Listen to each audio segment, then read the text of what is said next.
Welcome students, this class for class 10th substitution method से हम questions कर रहे हैं एक्सरसाइज 3.3 के स्टेटमेंट बेस्ड। तो ये आपके रूटीन लाइफ से रिलेटेड है क्वेश्चंस, ठीक है। आजकल कोरोना लॉकडाउन है, तो कोरोना लॉकडाउन में जो है हम स्टूडेंट्स को इसी तरह से स्टडी करवा रहे हैं। तो एक्चुअली ये जो क्वेश्चन है, अगर आज से 2 महीने पहले करते तो इसका बड़ा ही अलग तरीके से समझाती।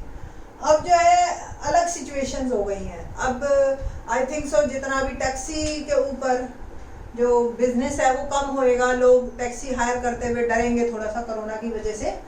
अदरवाइज इससे पहले हमारी जैसी सिटीज़ में, गुड़गांव वगैरह में, तो हमारे जैसे सिटीज़ में तो हम अब बल्कि प्रेफर करने लग गए थे कि टैक्सीज ही ली जाएं, क्योंकि पार्किंग प्रॉब्लम आती थी हमें अपनी गाड़ी उठाने की बजाय, और हम टैक्सी ही प्रेफर करते थे। तो दैट्स व्हाई देखो टैक्सी पे बेस्ड क्वेश्चन कैसा आएगा। क्वेश्चन है कि टैक्सी के चार्जेस किस तरीके से लिए जाते हैं। आप ओला उबर बुक करते हो, एक तो फिक्स चार्जेस होते हैं, आपको टैक्सी आपने हायर की तो वो आपका आना ही आना है, प्लस जितने किलोमीटर आप गए उसके अकॉर्डिंग आपसे पैसे लिए जाएंगे। आप 10 किलोमीटर गए तो 10 के हिसाब से, 15 गए तो 15 के हिसाब से, 25 गए 25 के हिसाब से, 55 गए 55 के गए। आप शिमला वगैरह गए तो आप यहाँ से आप लगा लो 300 किलोमीटर गए तो 300 किलोमीटर के हिसाब से, और डेज वाइज भी लिए जाते हैं। वो बात की बात है। अभी हम 10th क्लास में सिर्फ 2 बातों पे बात कर रहे हैं, एक फिक्स चार्जेस और एक डिस्टेंस का। क्वेश्चन क्या है कि मैं 10 किलोमीटर गई तो चार्जेस मैंने 105 रुपीज दिए, 15 किलोमीटर गई तो मैंने चार्जेस 155 दिए। तो what are the fix charges and charge per kilometre. फिर वो कहता है कि अगर एक बंदा, how much does a person have to pay for travelling a distance of 25 kilometre. अगर एक बंदा 25 किलोमीटर जाता है तो वो फिर कितने रुपए पे करेगा। ये है हमारा क्वेश्चन। बड़ा ही इंटरेस्टिंग और बिल्कुल प्रैक्टिकल क्वेश्चन है रूटीन लाइफ का। तो क्या चीज निकालनी है, फिक्स चार्जेस और चार्ज पर किलोमीटर। यही एज्यूम करना है, मैंने आपको पहले बताया, जो चीज निकालनी है वही एज्यूम कर लो। Let fix charges x rupees तो आपको देने ही देने हैं जैसे ही आपने टैक्सी बुक की, एंड चार्ज पर किलोमीटर। अब जितने किलोमीटर जाओगे पर किलोमीटर का मतलब 1 किलोमीटर के y रुपीज देने हैं। 10 किलोमीटर गए 10 y, 15 किलोमीटर गए 15 y, 25 किलोमीटर गए 25 y, ऐसे रुपीज देने पड़ेंगे अकॉर्डिंग टू क्वेश्चन। अब मैं 10 किलोमीटर गई तो x तो देने ही देने, और 1 किलोमीटर के y तो 10 किलोमीटर के 10 y, टोटल कितने दिए 105। तो एक इक्वेशन बन गई, है ना, इजी। अब नेक्स्ट 15 किलोमीटर तो x तो देने ही देने, 15 किलोमीटर गई 15 y, 1 किलोमीटर के y रुपीज तो 15 किलोमीटर के 15 y, और टोटल रुपीज बन रहे हैं 150। 2 इक्वेशन बन गई। अब बस दोनों को आपको सॉल्व करना है by substitution method and you will get the answer. देखिए कैसे। सेकंड इक्वेशन से ही मैं x की वैल्यू निकाल रही हूँ, 155 माइनस 15y, ठीक है। Put the value of x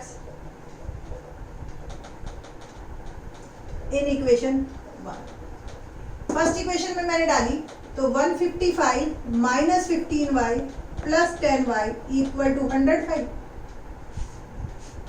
देखिए दोनों y वालों को मैं सॉल्व करती हूँ, 15y और 10y। अब देखिए ये माइनस का ये प्लस का, तो बड़ा कौन सा है, माइनस वाला, तो माइनस 5y बच गया।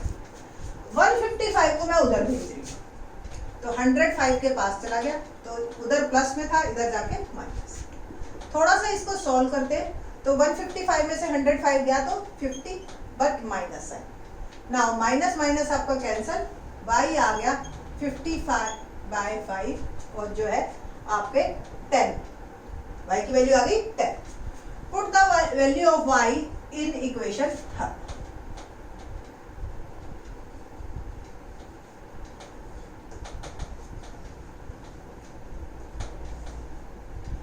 x क्या आ गया, 155 माइनस 15y, तो 155 माइनस 15, और y की वैल्यू क्या डाल दी मैंने 10, तो 155 माइनस 155। तो 5 रुपीज तो फिक्स चार्जेस हैं और पर किलोमीटर चार्जेस आपके 10 रुपीज है। अब क्वेश्चन, ये तो यहाँ पे क्वेश्चन खत्म नहीं होता, ये तो था question what are the fix charges and charge per kilometer. ठीक है, आगे भी है क्वेश्चन, बच्चे यहीं पे ही करके खत्म कर देते हैं और फिर कहते हैं मैम ने मार्क्स पूरे नहीं दिए। यहाँ देखिए आप, आगे एक क्वेश्चन और पूछा है, how much does a person have to pay for travelling at distance of 25 kilometre.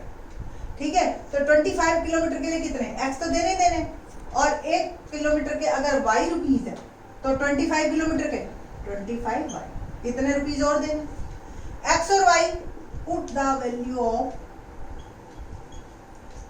x and y, x 5 और y की वैल्यू क्या है 10, तो 5 प्लस 250, 25 10 जा, गॉड मॉस का रूल हमेशा फॉलो करना है आपने, तो 255 रुपीज इज आवर।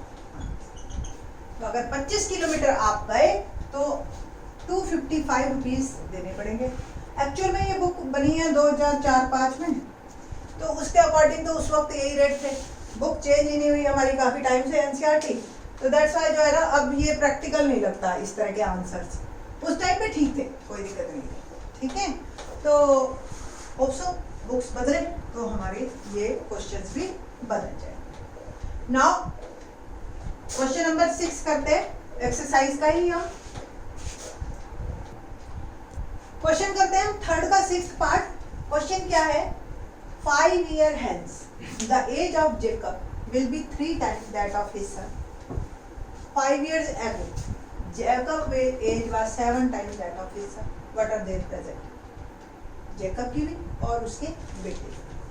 हिंदी में थोड़ा सा बात करें, क्वेश्चन है कि 5 साल पहले, हेंस मतलब बाद में, आज से 5 साल बाद, जेकब की एज अपने बेटे की एज से 3 गुना होगी, 3 टाइम, एंड 5 years ago 5 साल पहले जेकब की एज अपने बेटे से 7 टाइम थी, यानी कि 7 गुना। ठीक है, तो आज की डेट में उनकी क्या एज है, तो जो चीज निकालनी है वही एज्यूम करनी है। Let Jacob's age, present age, in fact present age, X years. मैं आपको बार बार बोल रही हूँ यूनिट्स लिखना बहुत जरूरी है, कभी हम एक्स रुपीज ले लेते हैं, कभी हम एक्स फ्रैक्शन में ले लेते हैं। ठीक है, and Jacob's son present age is y years. According to question, 5 years hence, 5 साल बाद, तो दोनों की एज में 5-5, आज सपोज आप 16 साल के हो तो 5 साल बाद 16-5 21, आपके फादर आज की एज में सपोज 50 ईयर्स के हैं, ठीक है, या 45 ईयर्स के हैं, तो 5 साल बाद 45 वाले 50 के, 50 वाले 55 के, तो 5 साल ही तो बढ़ेंगे। तो जैसे जैसे वो बोल रहा है 5 years hence age of Jacob, Jacob की एज एक्स 5 साल बाद, is M R will shall word आ जाए वाज तो वर्ड आता है विल, विल आया वहां पे इज इक्वल टू का साइन लगा, बस 3 टाइम दैट ऑफ हिज सन, उसके सन की जो उस टाइम होगी उस टाइम पे 3। देखिए कितना आसान है, 5 साल बाद जेकब की एज अपने बेटे की एज की 3 टाइम है, तो बेटे की एज को मैंने 3 टाइम किया, दोनों को इक्वल कर दिया, सिंपल। इसको खोलती हूँ थोड़ा सा, एक इक्वेशन नॉर्मल बनती है मेरी 3y प्लस 15, और इसको थोड़ा सा और बना देते हैं, x is equal to 3y, 5 को भी मैंने उधर भेज दिया, तो ये आ गया x is equal to 3y plus 10, ये बन गई मेरी पहली equation. Okay, second equation 5 years ago, ठीक है, तो बात करते हैं 5 years ago, Jacob age, Jacob की एज अब x है, 5 साल पहले x minus 1 was equal 7 time bracket that of his son, son की 5 साल पहले जो एज है ना, इज 5 साल पहले दोनों की एज, बेटा 7 गुना छोटा था, बेटे की एज को 7 से मल्टीप्लाई किया, दोनों का इक्वल है ना, इजी। तो x माइनस 5 7 से मल्टीप्लाई करती हूँ, 7 5 35 माइनस, इस 5 को मैं उधर भेज देती हूँ, तो x की वैल्यू क्या आ गई 7y माइनस 30, यहाँ से x की वैल्यू, इसको नंबर दे देते थे, put the value of x in first equation, in first equation. तो फर्स्ट इक्वेशन थी मेरी x is equal to 3y plus 10। x की जगह मैंने डाला 7y माइनस 30 और 3y प्लस 10। y वाले एक side, 4y is equal to 40, y क्या आ गया 10, सिंपल। तो y यानी कि जैकबसन आज की डेट में 10 इयर्स का है। Now put the value of y in equation first, जिसमें मर्जी डालिए।